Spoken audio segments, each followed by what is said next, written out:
Bismillahirrahmanirrahim. Assalamualaikum warahmatullahi wabarakatuh. Alhamdulillahirabbil alamin. Wa bihi nasta'inu ala umuri dunya waddin. Wassalatu wassalamu ala asyrafil anbiya'i wal mursalin wa ala alihi wa ashabihi ajma'in. Amma ba'du, fasubhanaka ya rabbana la ilma lana illa ma 'allamtana innaka antal alimul hakim. Allahumma arhamna bil Qur'anil azim waj'alhu lana imaman wa nuran wa hudan wa rahmah.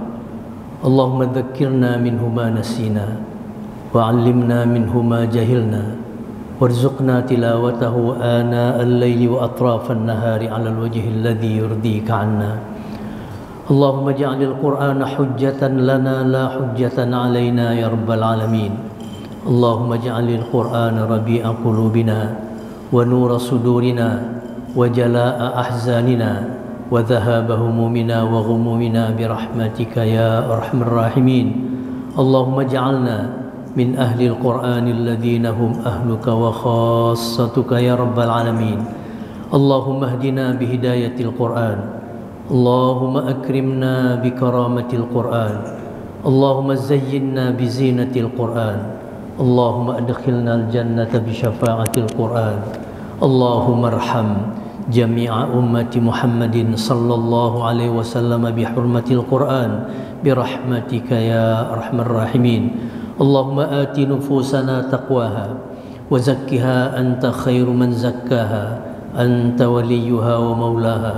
Allahumma ya musarrifal qulub sarrif qulubana ala ta'atik wa ya muqallibal qulub tsabbit qulubana ala dinika wa ta'atika bi rahmatika ya arhamar rahimin. Walhamdulillahi rabbil alamin. Hadirin bapak-bapak dan ibu-ibu yang saya hormati, dan insyaallah kita semua selalu mendapatkan taufik, hidayah dan rahmat dari Allah Subhanahu wa taala.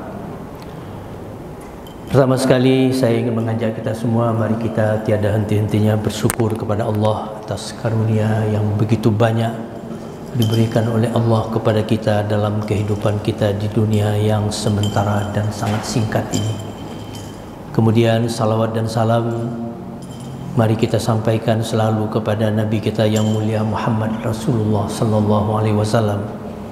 Begitu pula untuk keluarga dan para sahabat beliau dan kepada umatnya yang patuh dan setia menjalankan ajaran yang beliau bawa sampai akhir zaman nanti. Amin ya rabbal alamin.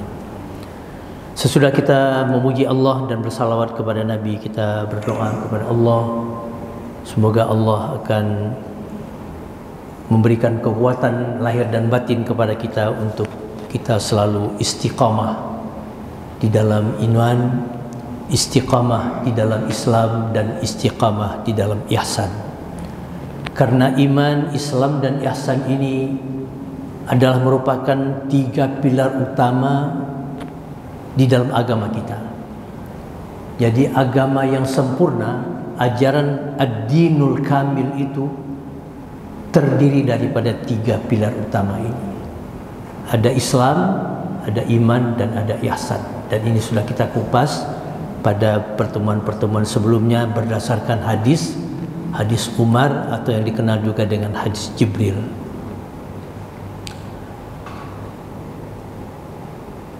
Ada beberapa istilah ya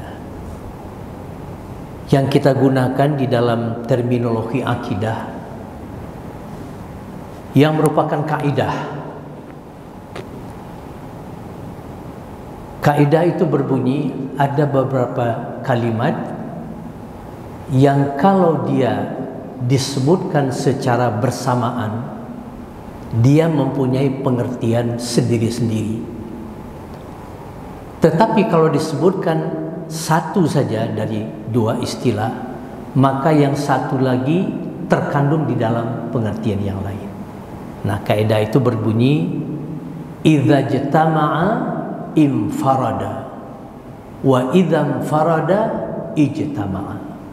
Kalau disebutkan secara bersamaan, maka dia memiliki arti masing-masing, arti sendiri-sendiri yang berbeda.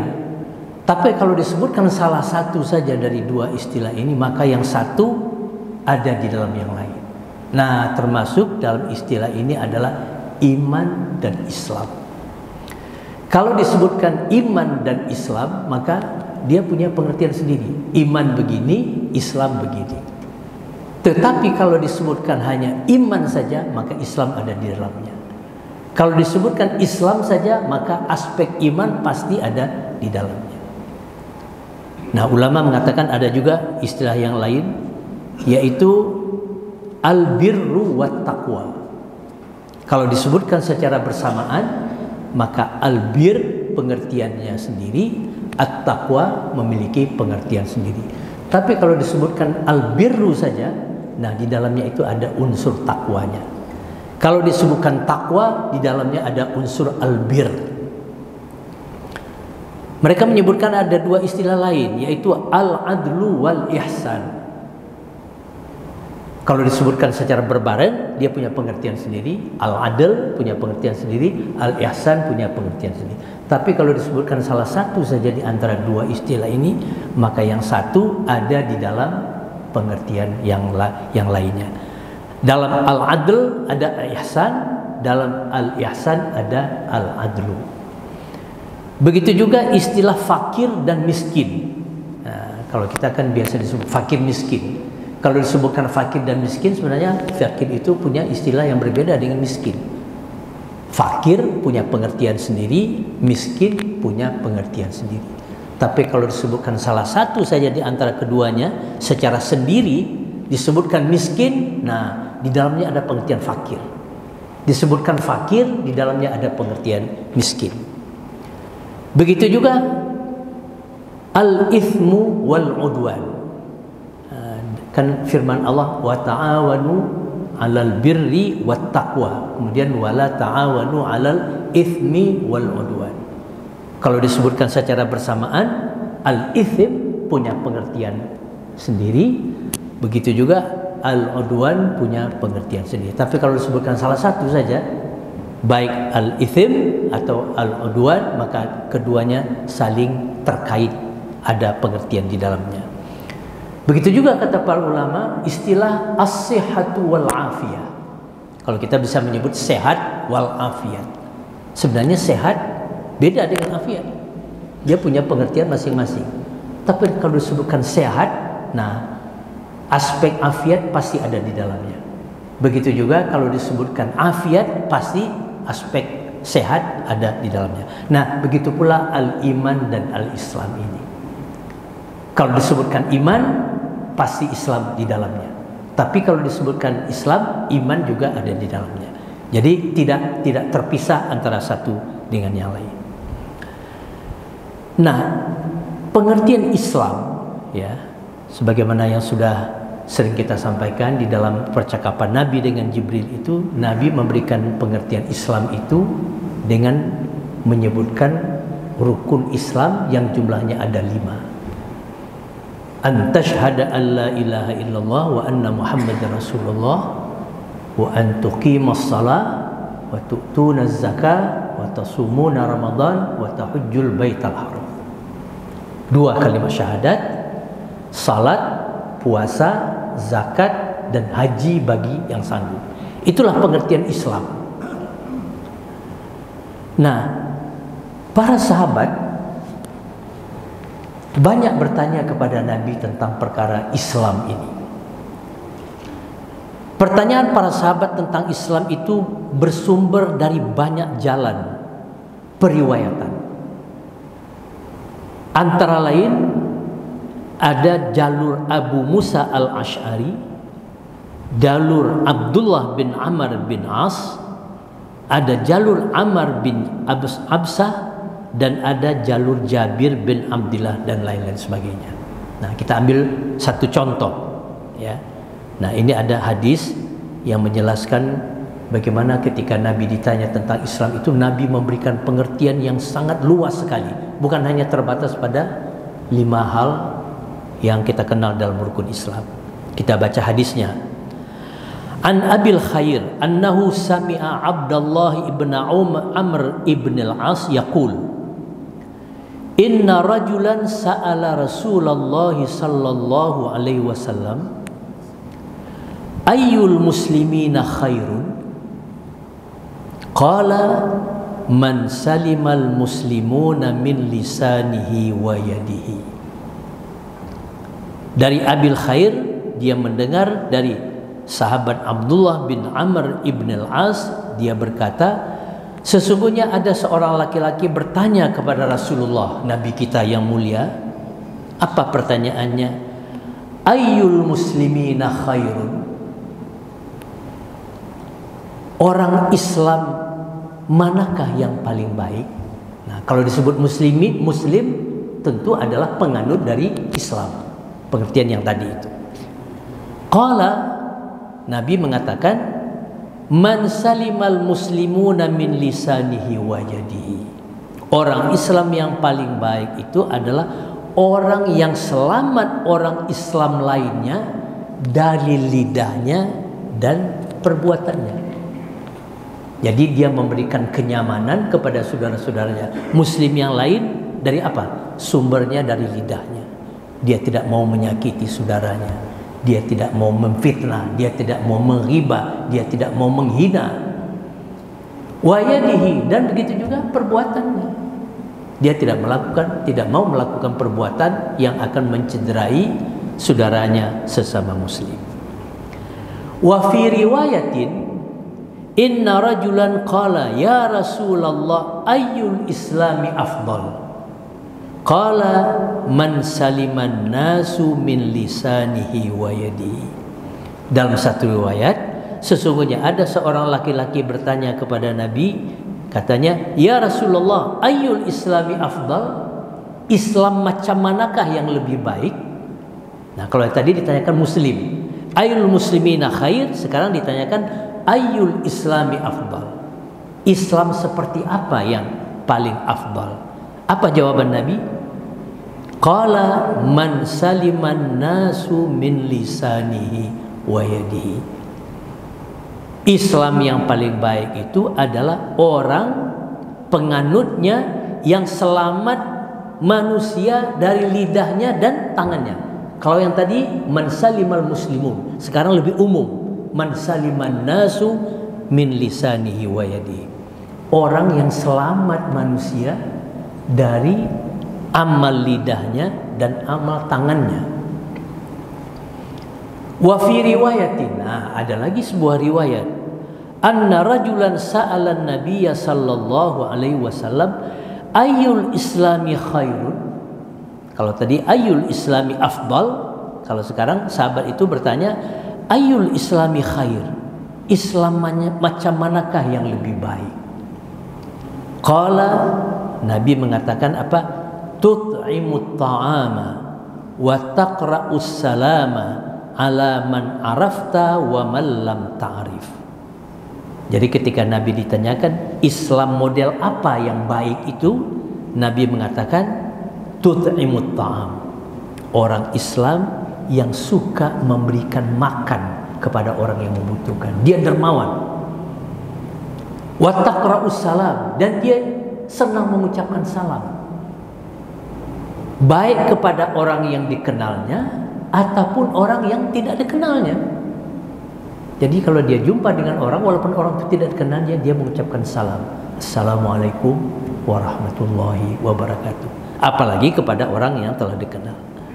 Itu jawaban Nabi. Jadi memberikan makan, mengucapkan salam kepada orang yang dikenal atau tidak dikenal. Wa fi riwayatin, di dalam sebuah riwayat lagi, anna rajulan sa'ala an-nabiyya sallallahu alaihi wasallam ayyul a'mali khairun? Nabi ditanya lagi oleh para sahabat, amal apakah yang paling baik? Amal kan banyak sekali, amal manusia. Amal apakah yang paling baik? Qala an tut'imat ta'ama wa taqra'as salama ala man arafta wa man lam ta'rif. Sama jawabannya dengan yang tadi. Islam yang lebih baik itu memberikan makan, mengucapkan salam, dan amal yang paling baik itu adalah engkau memberikan makan kepada orang yang membutuhkan.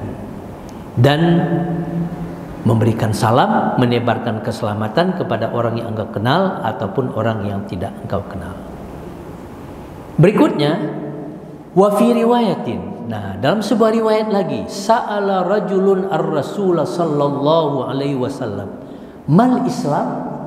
Nah, lagi-lagi konteksnya, pertanyaannya tentang Islam, tentang muslimin, tentang amal. Mal Islam, apakah Islam itu? Qala Nabi sallallahu alaihi wasallam, tusallimu qalbaka lillah wa tuwajjihu wajhaka ila Allah wa tusalli salatal mafruḍah wa tuaddi zakatal mafruḍah akhawani nasirani la yaqbalullahu taubata abdin asyraka ba'da islami. Nah, ketika Nabi ditanya, apakah itu Islam? Apa jawaban Nabi? Tusallimu qalbaka lillah. Engkau menyerahkan hatimu kepada Allah Subhanahu wa taala. Di dalam segala aktivitas perbuatan yang Anda lakukan, engkau serahkan hatimu kepada Allah dalam pengertian apa? Ikhlas dalam beramal. Wa tuwajjihu wajhaka ilallah. Engkau hadapkan sepenuhnya wajahmu kepada Allah. Wa tusalli salatal mafruḍah. Engkau senantiasa continue melakukan salat yang difardukan. Salat yang difardukan hanya 5. Subuh, zuhur, asar, maghrib, isya. Wa tuaddi zakatal mafruḍah. Engkau keluarkan zakat yang diwajibkan kepadamu. Kemudian Nabi mengatakan, akhawani nasirani la yaqbalullahu taubata abdin asyraka ba'da islamihi. Allah, engkau bersahabat dan tolong menolong di jalan Allah, dan Allah tidak akan menerima taubat seorang hamba yang melakukan kemusyrikan setelah dia masuk ke dalam Islam. Makanya sering dikatakan bahwa dosa yang tidak akan pernah diampuni oleh Allah itu adalah dosa syirik. Asyirku billah. Tetapi harus segera kita beri penjelasan bahwa dosa syirik itu tidak akan diampuni oleh Allah sebelum orang ini meninggal. Tapi kalau dia sudah meninggal membawa syirik, tidak akan ada ampun. Tetapi sebelum wafat berbuat syirik, kemudian dia taubat kepada Allah dengan taubatan nasuha, maka Allah akan mengampuni dosanya. Jadi Allah tidak mengampuni dosa syirik itu kalau syirik itu dibawa mati. Sebelum mati belum bertaubat kepada dosa syirik, nah itu tidak akan diampuni. Innallaha la yusyriku ay yushraka bihi, innallaha yaghfiru la yaghfiru ay yushraka bihi wa yaghfiru ma duna dzalika liman yasha. Nah, ada seorang sahabat namanya Abdullah bin Ubaid bin Umair Al-Laythi. Dia meriwayatkan suatu riwayat di mana disebutkan suatu ketika, kata dia, kami sedang duduk bersama Rasulullah sallallahu alaihi wasallam di masjid. Lalu datanglah seseorang mengajukan banyak pertanyaan kepada Nabi. Jadi di majelis itu datang orang, kemudian dia tanya terus kepada Nabi, nggak putus-putus pertanyaannya. Tetapi Nabi meladeni pertanyaan dia dengan menjawabnya satu persatu, tidak di stop oleh Nabi. Cuman sahabat-sahabat yang lain kayaknya ini orang monopoli betul, tidak diberikan kesempatan kepada yang lain untuk bertanya. Namun karena banyaknya pertanyaan, sahabat ini meneruskan pertanyaannya dalam keadaan berdiri. Dia berkata, awarajulun akhir ya Rasulullah, apakah ini berlaku untuk orang lain juga seperti jawaban Rasulullah untuk saya? Dan sahabat pun saat itu juga berdiri tegak bersama-sama dia. Jadi menunjukkan bahwa Rasulullah SAW itu berdakwah kepada umatnya, dalam hal ini sahabat, selalu bersama Rasulullah dalam bentuk tanya jawab. Ya. Kadang-kadang Nabi yang bertanya kepada mereka, kadang-kadang mereka yang bertanya kepada Nabi. Tapi dalam banyak hal sahabatlah yang banyak proaktif bertanya kepada Nabi, dan Nabi menjawab. Tentu saja jawaban Nabi terhadap pertanyaan berkaitan dengan agama itu adalah merupakan wahyu dari Allah Subhanahu wa Ta'ala. Dia tidak akan menjawab dari dirinya sendiri. Dia dibimbing dalam memberikan jawaban oleh Allah Subhanahu wa Ta'ala. Dalam Sunan Ibnu Majah nomor hadis 87 disebutkan, sahabat itu bernama Adi bin Hatim namanya, yang banyak bertanya tadi itu. Dia wafat pada tahun 69 Hijriah, yang datang kepada Nabi SAW pada bulan Sya'ban tahun ke-9 Hijrah. Adi bin Hatim mengatakan, saat itu aku mendatangi rumah Rasulullah SAW, sedang rumah beliau sudah dipenuhi oleh sahabat-sahabatnya yang lain, sehingga aku yang datang dari jarak jauh, dan dia kebetulan datang ke Madinah dari Irak, langsung duduk di sisi Rasulullah SAW. Kemudian Nabi mengatakan kepada Adi, ya Adi bin Hatim, aslim taslam. Qultu wamal Islam. Nah, inilah periwayatan yang kita sampaikan tadi. Jadi dia datang kepada Nabi dari jauh, dari Irak. Bayangkan Madinah Irak itu ketika itu berapa lama perjalanan dibutuhkan, tapi dia datang menemui Rasulullah. Tapi Nabi berkata, wahai Adi bin Hatim, aslim, Islamlah kamu, taslam, pasti engkau akan selamat. Qultu, kemudian aku bertanya, wamal Islam, apakah itu Islam? Nah, kemudian Nabi menjawab seperti apa yang sudah disampaikan tadi. Dalam riwayat yang lain, Adi bin Hatim ini menjawab, inni min ahli din. Sesungguhnya aku adalah termasuk penganut agama yang engkau bawa ini. Ketika dia mengatakan itu, Rasulullah SAW mengatakan, ana a'lamu bidinika minka. Kalau engkau mengatakan aku termasuk ahli agama, termasuk orang yang beragama Islam ini. Kemudian Nabi mengatakan, ana a'lamu bidinika minka. Sesungguhnya aku lebih tahu dengan agamamu daripada kamu. Fakultu alasta anta a'lamu bidini minni. Kemudian si Adi mengatakan, aku berkata, apakah engkau ya Rasulullah lebih tahu tentang agamaku dari aku? Qala na'am. Nabi mengatakan, iya. Alasta minar rakusiyati wa anta ta'kulu mirba'a qaumik? Qultu bala. Qala fa inna hadza la yahillu laka fi dinika. Jadi ketika dia mengatakan, apakah engkau lebih tahu agamaku dari aku sendiri? Kata Nabi, iya. Kemudian Nabi mengatakan, bukankah engkau berasal dari sebuah sekte Rukusi di Irak, dan engkau biasa memakan mirba, harta pungutan bersama kaummu? Kemudian Nabi meneruskan, itu semua tidak dihalalkan atas kalian oleh agamamu, wahai Adi bin Hatim. Jadi Nabi di sini menunjukkan mukjizatnya, dia mengetahui keadaan orang. Di dalam sebuah hadis kan disebutkan ketika Nabi memimpin salat, Nabi meluruskan saf dengan mengatakan, luruskan saf, rapatkan saf, jangan ada antara sehingga setan masuk. Kata Nabi, aku punya mata di belakang punggungmu tentang apa yang ada di belakang. Walaupun aku menghadap ke depan, tapi aku tahu apa yang kalian lakukan di depan, di belakangku. Nah, ini menunjukkan Nabi itu mempunyai sebuah kelebihan. Dia mengetahui keadaan seseorang sebelum orang itu menjelaskan keadaannya kepada beliau. Nah, sejak kedatangannya ke pangkuan Islam itu, Adi bin Hatim ini termasuk sahabat yang paling rajin beribadah.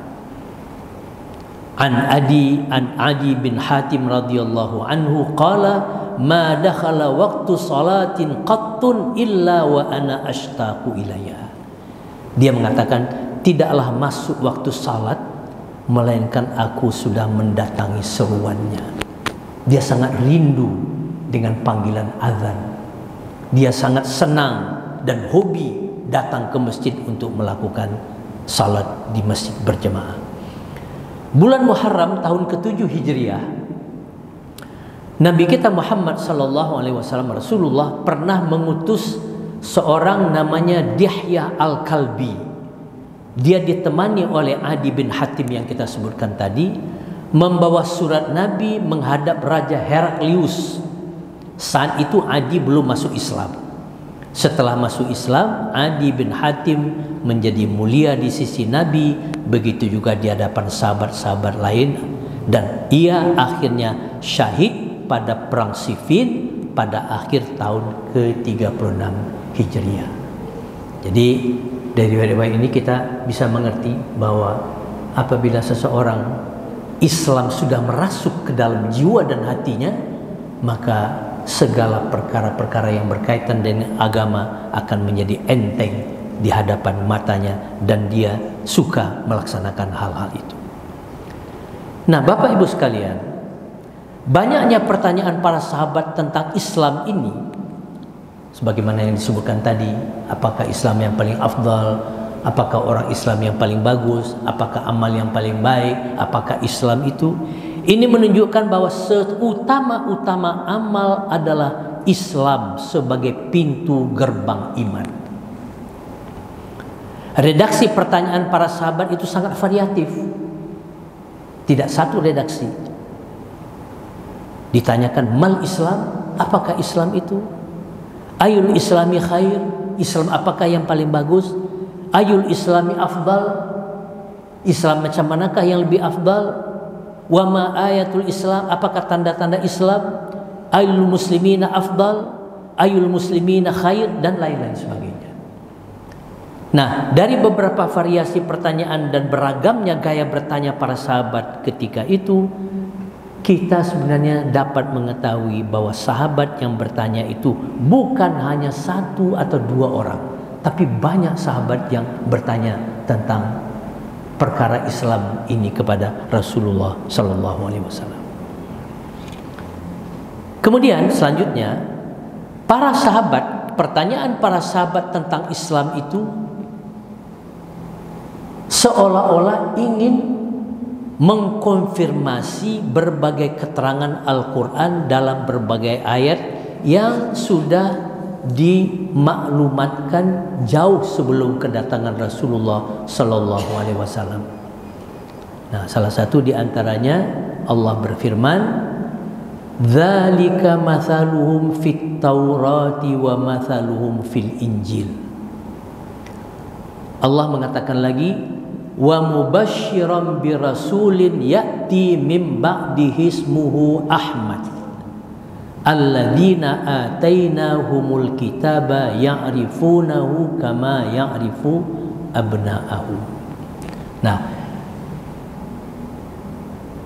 iklan atau pengumuman tentang sisi dinul Islam dalam Al-Quranul Karim adalah sebagai warta nubuwah yang memukadimahi tersiarnya kabar risalah dari Rasulullah Sallallahu Alaihi Wasallam kepada umatnya.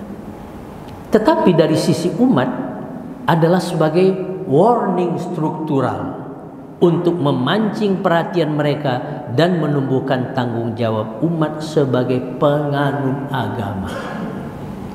Jadi ketika seseorang mengucapkan kalimat dua syahadat, kan syahadatain itu dua kalimat syahadat.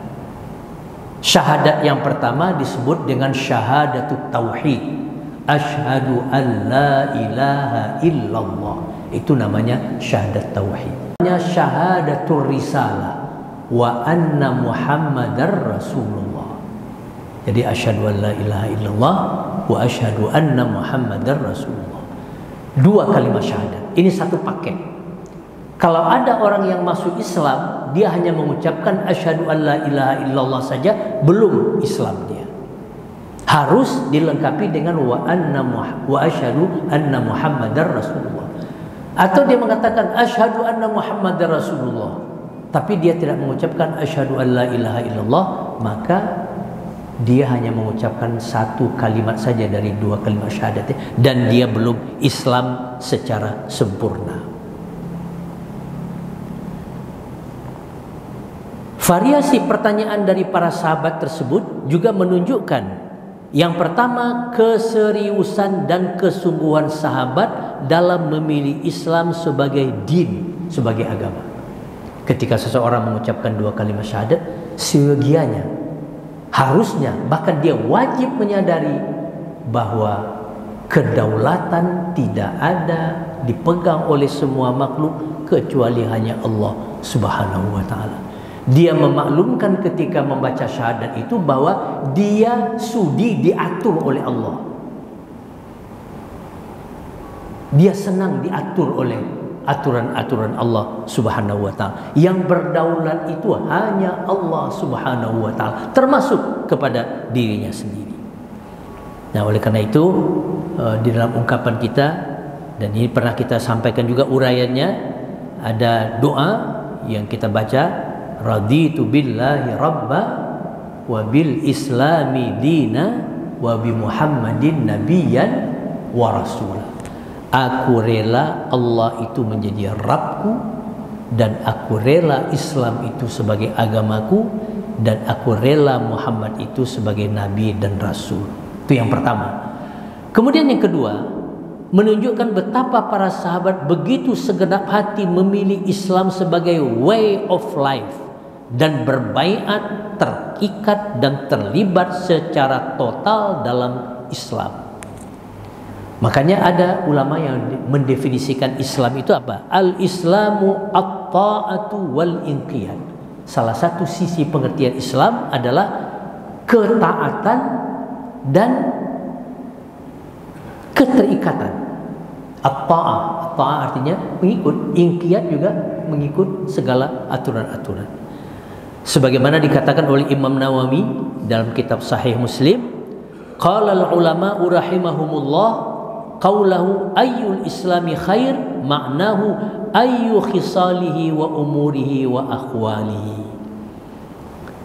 Islam apakah yang lebih baik? Maknanya adalah perkara-perkara Islam dan urusan-urusan Islam dan keadaan-keadaan keberislaman itu.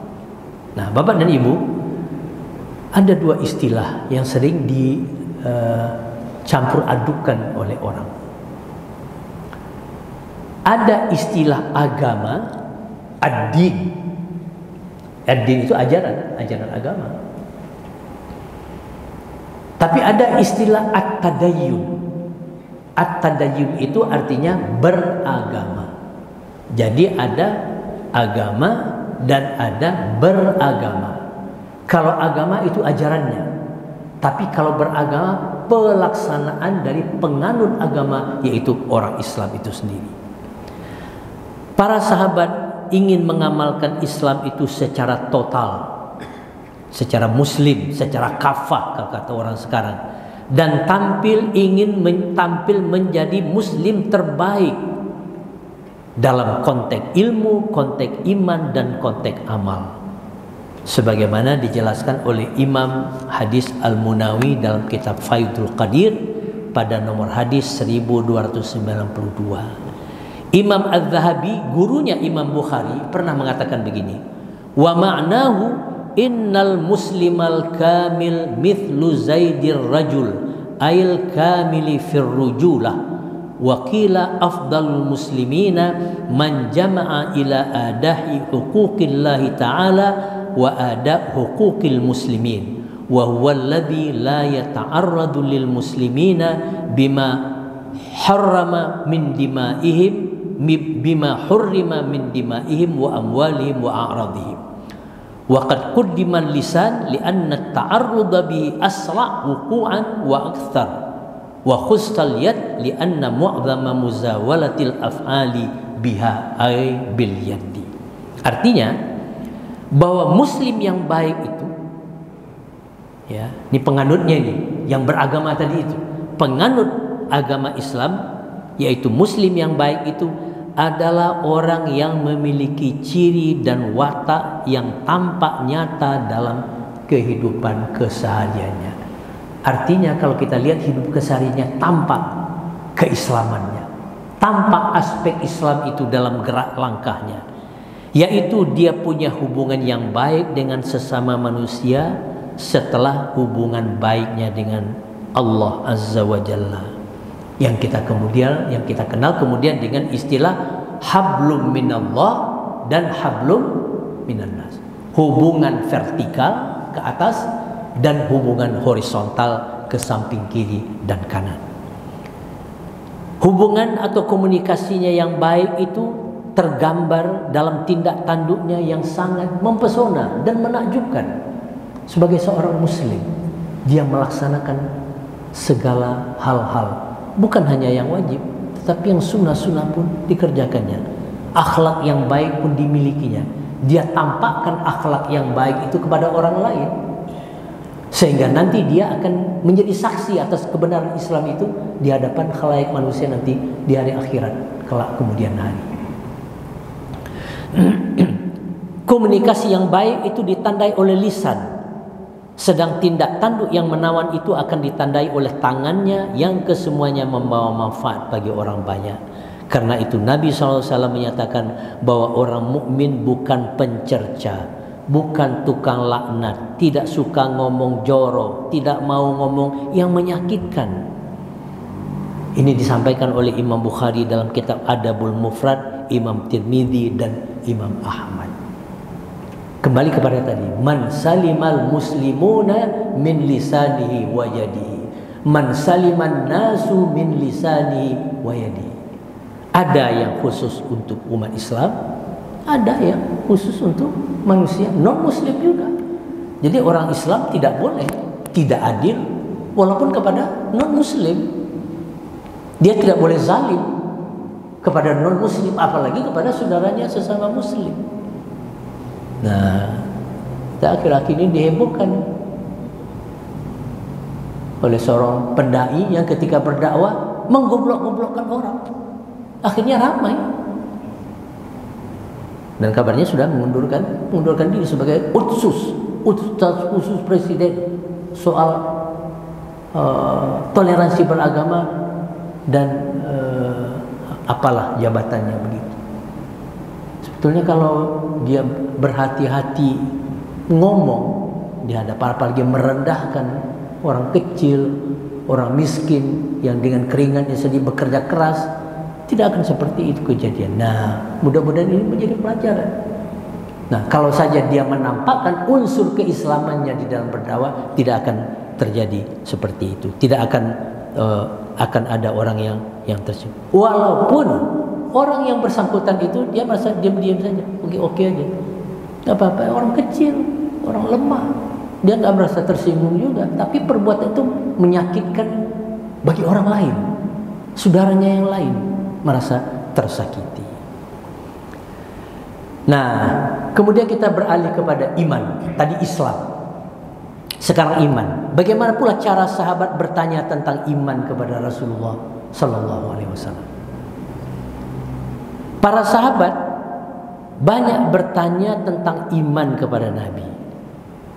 Jalur periwayatannya juga banyak, bersumber antara dari Umar bin Khattab, dari Abu Sa'id Al-Khudri, Abu Musa Al-Ash'ari, Wafat Ibn Abdul Qais, dan lain-lain sebagainya.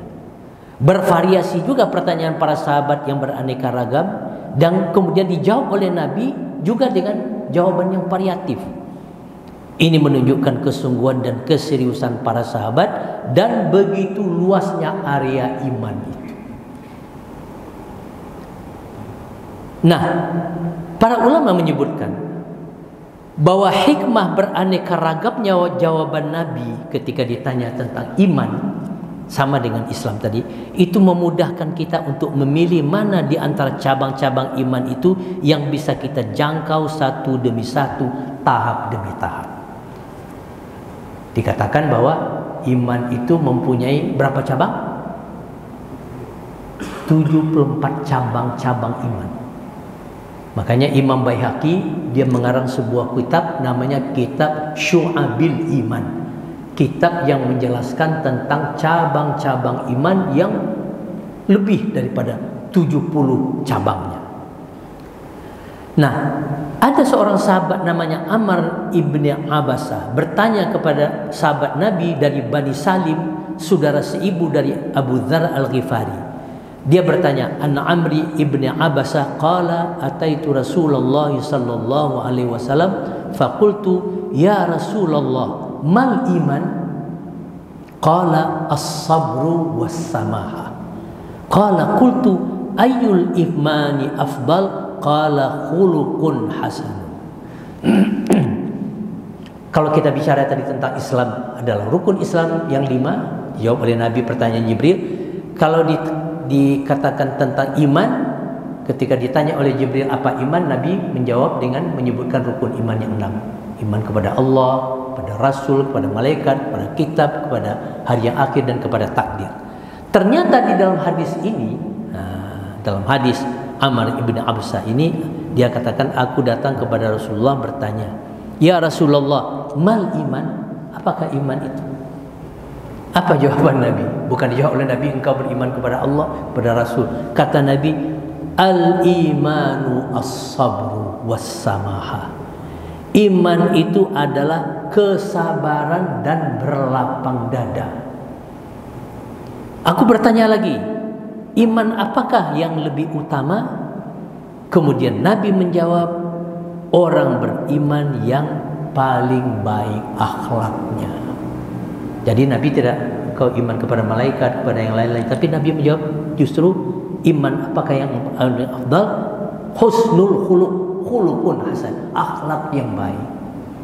Makanya dalam sebuah hadis yang lain Nabi mengatakan akmalul mu'minina imanan ahsanuhum khuluqa. Sudah Pak? Sudah. Waktu udah habis. Oh belum. Nah, ketika Nabi ditanyakan tentang masalah iman, Nabi menjawab, orang beriman yang paling sempurna imannya, akmalul mu'minina imanan, siapa mereka? Ahsanuhum khuluqa.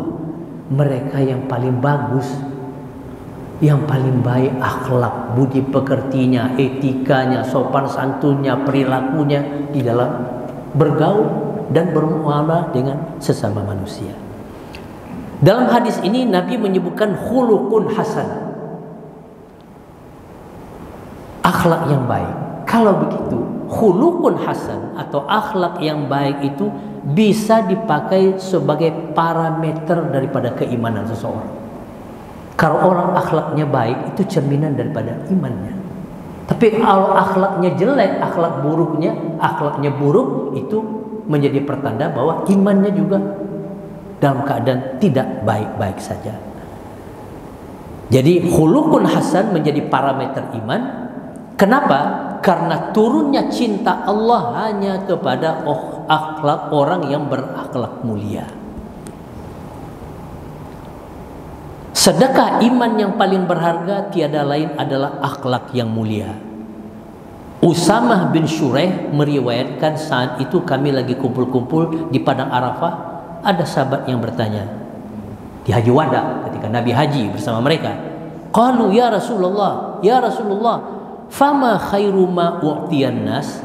Faqala innan nasa lam yu'tau syai'an khairan min khuluqin hasanin. Wahai Rasulullah, sedekah apakah yang paling berharga yang bisa dipersembahkan oleh seorang manusia? Apa jawaban Nabi ketika Haji Wada itu di padang Arafah? Tidak ada pemberian manusia yang terbaik melebihi akhlak yang mulia, akhlak yang baik. Kenapa? Karena akhlak yang baik ini kan keterkaitannya dengan muamalah, dengan pergaulan sesama manusia. Karena manusia itu tidak mungkin hidup sendiri. Dia pasti bergaul dengan manusia yang lain. Dia butuh kepada manusia yang lain. Nah, karena itu diperlukan akhlak yang baik. Nah, saya kira karena sudah saatnya kita mendengarkan azan, kita cukupkan sampai di sini. Nanti kita insya Allah kita sambung dengan pertanyaan-pertanyaan sahabat yang lain tentang apa itu iman. Dan variatif sekali jawaban Nabi. Ternyata antara Islam dan iman itu berjalin berkelindan. Dia boleh menjadi pengertian sendiri-sendiri, tetapi dalam praktek tidak boleh dipisah antara iman dan Islam. Dalam iman ada Islam, dalam Islam ada iman. Itu hanya untuk memudahkan di dalam teori pembahasan dan studi saja. Tapi antara iman dan Islam itu insijam. Al-iman juz'un la yatajazza 'anil Islam. Wal Islamu juz'un la yatajazza 'anil iman. Islam adalah bagian yang tidak terpisahkan dari iman. Iman merupakan bagian yang tidak terpisahkan dari Islam. Mudah-mudahan Allah selalu menunjuki kita kepada jalan yang baik, dan mudah-mudahan Allah akan selalu membimbing kita dengan hidayah, taufik, riayah dan inayahnya di dalam kehidupan kita sehari-hari. Amin ya rabbal alamin. Demikian yang benar dari Allah Subhanahu wa taala, yang salah tentu dari saya, dan saya mohon ampun dan istighfar kepadanya. Amin ya rabbal alamin. Billahi taufik wal hidayah. Assalamualaikum warahmatullahi wabarakatuh. Ah